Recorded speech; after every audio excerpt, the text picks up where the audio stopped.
Next question हम बढ़ते हैं reaction between and metals and non metal. तो अब तक हम मेटल्स और नॉन मेटल के बारे में कंप्लीट डिस्कशन कर चुके हैं।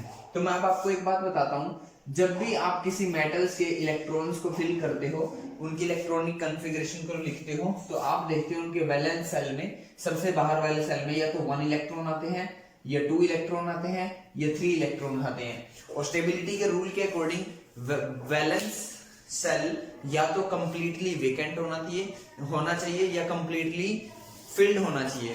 तो वो ये जो मेटल्स होते हैं ये इलेक्ट्रॉन को लॉस करना पसंद करते हैं, और जो नॉन मेटल्स होते हैं वो इलेक्ट्रॉन को गेन करना पसंद करते हैं, क्योंकि इनके बाहर वाले सेल में या तो 5 इलेक्ट्रॉन होंगे, या 6 होंगे, या 7 होंगे। तो इसलिए ये लॉस करने की बजाय गेन करते हैं। ये बात आपको अच्छे से समझ में आ चुकी है। मेटल हमेशा इलेक्ट्रॉन को लॉस करना चाहता है, और नॉन मेटल हमेशा मेटल इलेक्ट्रॉन को गेन करना चाहता है ताकि स्टेबल हो सके। तो मेटल इलेक्ट्रॉन को लॉस करके स्टेबल होता है, नॉन मेटल इलेक्ट्रॉन को गेन करके स्टेबल होता है। अब आप ये बताइए, नॉर्मली दो लोगों के बीच में फ्रेंडशिप कब होती है?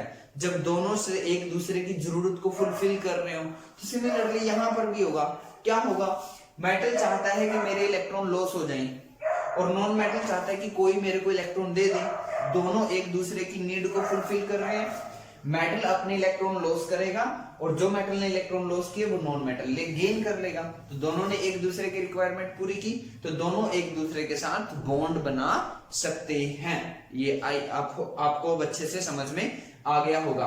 अब मैं आपको बताता हूं आयनिक कंपाउंड क्या होते हैं, बट आयनिक कंपाउंड समझने से पहले मैं थोड़ा सा आपको कुछ और बताना चाहता हूं। जैसे M नाम का आपने एक मेटल लिया, ठीक है, और N नाम का आपने एक नॉन मेटल लिया। ये एक एटम की बात कर रहा हूं मैं, एक एटम की, और एटम से ही मिलके सब सब्सटेंसेस बने होते हैं। तो हमने जब चेक किया तो हमने देखा इसके पास 30 प्रोटॉन थे, तो 30 ही इलेक्ट्रॉन होंगे। न्यूट्रॉन से तो हमें कोई लेना देना है नहीं, न्यूट्रॉन भी है, बट न्यूट्रॉन पे चार्ज 0 है, इसलिए हम न्यूट्रॉन को काउंट नहीं करते हैं। तो प्रोटॉन पे 30 प्लस चार्ज होता है, तो प्लस 30 हो गया। इलेक्ट्रॉन पे माइनस चार्ज होता है, तो माइनस 30 हो गया। तो नेट चार्ज कितना आ गया? 0।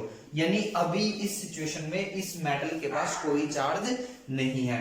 अब जब हमने इस नॉन मेटल को चेक किया, तो मान लो हमने देखा इस पे 40 प्रोटॉन थे और 40 इलेक्ट्रॉन थे, तो इसका भी टोटल किया तो वो कितना आया? 0। यानी कि अभी एट प्रेजेंट ये मेटल का एटम भी इलेक्ट्रिकली न्यूट्रल है। न्यूट्रल मतलब कोई चार्ज नहीं है। और ये नॉन मेटल का एटम भी इलेक्ट्रिकली न्यूट्रल है, मतलब कोई चार्ज नहीं है। मान लो किसी रीजन की वजह से रबिंग हो गई, एनर्जी कहीं से मिल गई, स्ट्राइक हो गई, कोलिजन हो गया, किसी भी वजह से या तो इसके इलेक्ट्रॉन इसके पास चले गए या इसके इलेक्ट्रॉन इसके पास चले गए। जनरली होता क्या है? मेटल के इलेक्ट्रॉन जाते हैं, मेटल इलेक्ट्रॉन लॉस करता है, तो मेटल ने अपने इलेक्ट्रॉन इसको दे दिए। समझ में आई बात? कितने दे दिए? से 5 दे दिए। कितने भी दे सकते हैं। अब ये 30 और 40 को मत मानना, ये सिर्फ एक एग्जांपल है समझने के लिए। मान लो मेटल ने अपने 5 इलेक्ट्रॉन इस नॉन मेटल को दे दिए, तो अब सिचुएशन क्या है? प्रोटॉन तो अभी भी 30 ही है, प्रोटॉन में तो कोई चेंज नहीं हुआ, प्रोटॉन नंबर तो अभी भी वही है।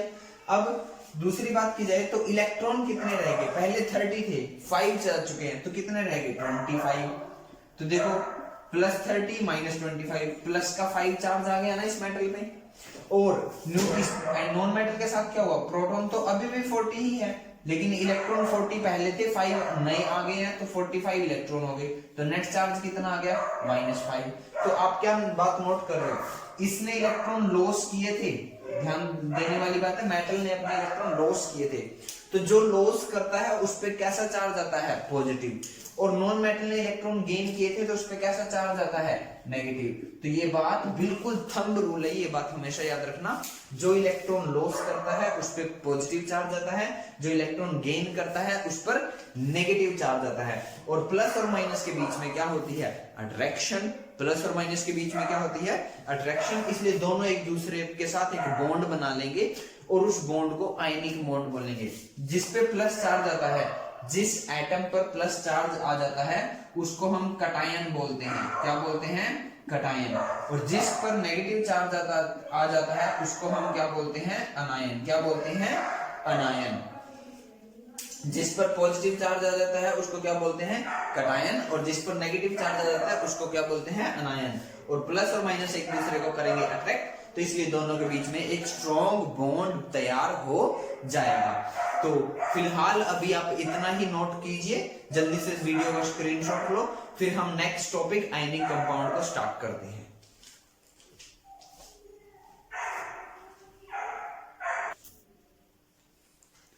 तो अब हम टॉपिक स्टार्ट करते हैं आयनिक कंपाउंड।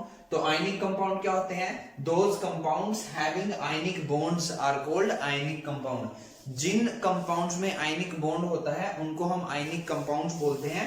और आयनिक बॉन्ड कब बनते हैं? जब इलेक्ट्रॉन ट्रांसफर होते हैं एक एटम से दूसरे एटम की तरफ। अगर मैं इसके एग्जांपल लिखना चाहूं तो सोडियम क्लोराइड NaCl, ये भी एक आयनिक कंपाउंड है।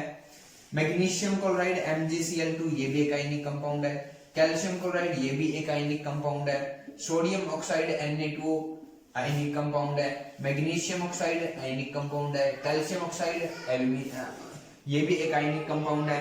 एल्यूमिनियम क्लोराइड आयनिक कंपाउंड है। एल्यूमिनियम ऑक्साइड भी आयनिक कंपाउंड, और बहुत सारे हैं ये। तो मैंने यहाँ पर बहुत सारे एग्जांपल लिए हैं और इसके अलावा भी एग्जांपल हैं। तो आप इन सब के डॉट स्ट्रक्चर जरूर बनाओगे अच्छे से। मैं इनमें से अभी आपको कुछ एक बना के दिखा रहा हूं यहाँ पर। तो अब हम नेक्स्ट टॉपिक पे आते हैं, that is electron dot structure. Electron dot structure. Electron dot structure का मतलब है कि आप इनमें से कोई एक आध क्वेश्चन पेपर में आ जाता है इलेक्ट्रॉन डॉट स्ट्रक्चर। जैसे सबसे सिंपल सोडियम क्लोराइड का ही आ गया, वो आएगा पेपर में, क्वेश्चन आएगा ऐसे, draw the electron dot structure of sodium chloride. तो आपको नाम पता होगा क्या? Sodium chloride. तो पहले तो आप इसका फॉर्मूला बनाइए नॉर्मल। सोडियम का सिंबल क्या होता है? Na। क्लोराइड मतलब क्लोरीन। सोडियम की वैलेंसी 1, क्लोरीन की valency 1, cross multiply Na*1 NaCl*1 Cl। तो NaCl इसका फॉर्मूला बन गया हमारे पास। क्लियर? ये फार्मूला बनाने का फायदा क्या हुआ आपको? ये फार्मूला बनाने का फायदा ये हुआ आपको कि अब आपको ये बात पता लग गई है कि जब मैं सोडियम क्लोराइड का इलेक्ट्रॉन डॉट स्ट्रक्चर बनाऊंगा तो मुझे सोडियम का भी एक एटम लेना है और क्लोरीन का भी एक एटम लेना है। तो मैंने सोडियम का यहाँ पर एक एटम ले लिया और इसके ऊपर एक डॉट लगा दिया। अब आप कहोगे एक डॉट क्यों लगाया? क्योंकि सोडियम का एटॉमिक नंबर 11 होता है और मैं इसकी कॉन्फ़िगरेशन फिल करूं तो आएगा 281। क्या आएगा? 281। हमेशा सबसे बाहर वाले सेल में जितने इलेक्ट्रॉन होते हैं उतने ही डॉट लगाने हैं।